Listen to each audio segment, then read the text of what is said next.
Dear students, ये question number 27 है। एक लैंप दीवार से 5 मीटर दूरी पर है। एक लैंप दीवार से 5 मीटर दूरी पर है। जैसे मान लीजिए कि ये दीवार है, ये दीवार है और यहाँ पर एक लैंप है। ये लैंप की जो दूरी है वो दीवार से 5 मीटर की है। लैंप से एक लेंस क्रमशः 1 मीटर, लैंप से एक लेंस क्रमशः 1 मीटर, ये 1 मीटर हो गया। लैंप से क्रमशः एक लेंस 1 मीटर व 4 मीटर दूरी पर, वह ये हो गया दूरी यहाँ से यहाँ 4 मीटर, 4 मीटर दूरी पर रखने पर दीवार पर वास्तविक प्रतिबिंब बनते हैं। इस लेंस और इस लेंस दोनों के द्वारा प्रतिबिंब दीवार पर बनता है, मतलब कि वास्तविक प्रतिबिंब बनता है। तो किरण आरेख में उपयुक्त स्थितियां दर्शाएं। सबसे पहले हमें किरण आरेख पे इस स्थिति को दर्शाना है। उसके लिए जैसे मान लीजिए यहाँ से प्रकाश जा रही है, तो यहाँ से जा रही है तो कुछ इस प्रकार से आ रही होगी, ये है ना। ये मान लीजिए ऐसे, और दूसरी प्रकाश जो है इस प्रकार से आ रही होगी, है ना। तो इस प्रकार से बन रही होगी। तो ये मैं अगर इसको मान लूँ तो इस प्रकार से इसका प्रतिबिंब प्राप्त हो रहा है दीवार पर, और कुछ इस प्रकार से इसमें से प्राप्त हो रहे होंगे।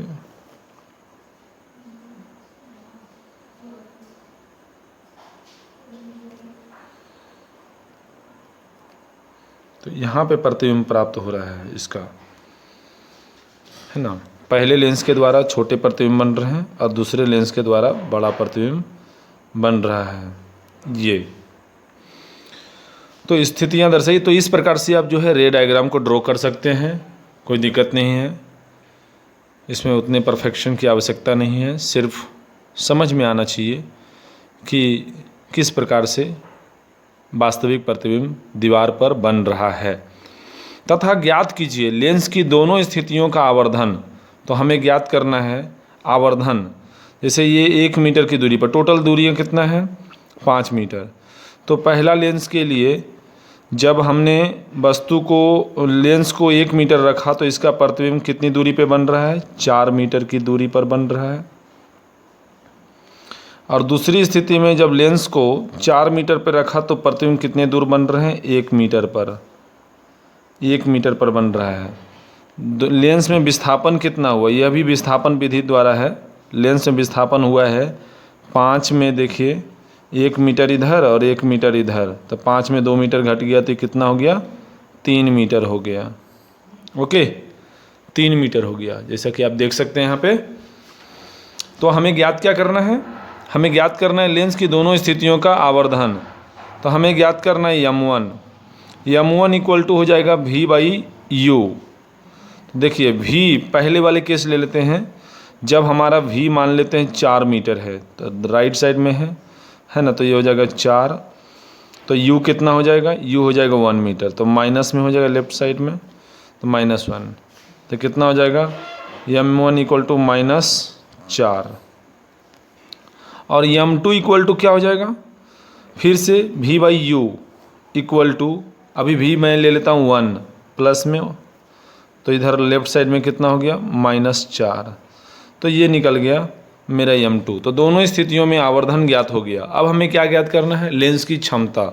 तो लेंस की क्षमता ज्ञात करने के लिए हमें सबसे पहले मालूम होना चाहिए फोकल लेंथ, फोकस चाहिए। तो फोकस का फॉर्मूला हम लोग जानते हैं विस्थापन विधि में क्या होता है, a² - d²/4a। तो इसके द्वारा हम ज्ञात कर सकते हैं a कितना है, a है हमारा 5, देखिए 5 का स्क्वायर किया तो 5 × 5 = 25, माइनस d कितना है 3 का स्क्वायर किया तो 9, और 4 × a मतलब 5, कितना हो गया 25 में 9 गया तो 16 और 20, तो यह बराबर इतना हो गया, है ना। तो काट सकते हैं इसको, 4 चौकी 16, 5 चौकी 20, मतलब 4/5। तो हमें क्या ज्ञात करना है? लेंस की क्षमता। तो लेंस की क्षमता P बराबर होता है, जब मीटर में दिया हुआ रहता है, ये मीटर में आएगा, है ना। जब मीटर में दिया हुआ रहता है तो P बराबर होता है 1/f। देखिए क्या हो जाएगा, यहाँ पे हो जाएगा 1/4/5, मतलब कि 5/4। अगर हम इसको भाग देंगे तो आएगा 4 एकम 4, 1 बच गया तो पॉइंट दे दिया, तो कितना हो गया? 10 हो गया, 4 दूनी 8, तो 2 बच गया, 4 5 20। इतना डायोप्टर, ये हमारा लेंस की क्षमता प्राप्त हो गया। ये क्वेश्चन नंबर 28 हो गया। देखिए, एक पर्दा वस्तु से 1 मीटर की दूरी पर है, मतलब वस्तु और पर्दे की बीच की जो दूरी है वो 1 मीटर की है। पर्दा हो गया और ये वस्तु हो गया, दोनों के बीच की दूरी को हम लोग A से लिखते हैं। तो A बराबर हो गया 1 मीटर, मतलब कि 100 सेंटीमीटर। इनके बीच में उत्तल लेंस की 2 स्थितियां ऐसी प्राप्त होती है, मतलब इनके बीच में उत्तल लेंस की 2 स्थितियां होती है, ऐसी प्राप्त होती है कि दोनों स्थितियों में वस्तु का स्पष्ट प्रतिबिंब पर्दा पर बनता है। यदि लेंस की स्थितियों के बीच की दूरी, मतलब ये जो लेंस है, इन दोनों लेंसों के जो स्थिति के बीच की जो दूरी है वो D बराबर है 40 सेंटीमीटर, मतलब D बराबर 40 सेंटीमीटर है। तो लेंस की फोकस दूरी बताओ, और कह रहा है लास्ट में कि इन स्थितियों में प्रतिबिंब के आकार इतना और इतना हो तो वस्तु की लंबाई बताओ। देखिए, बहुत ही आसान सवाल है ये। सबसे पहले हमें निकालना है फोकस दूरी, बताना है। लेंस की फोकस दूरी का फॉर्मूला होता है विस्थापन विधि द्वारा। कौन सी विधि द्वारा? विस्थापन विधि से क्या होता है? F = a² - d²/4a। तो F = a कितना है?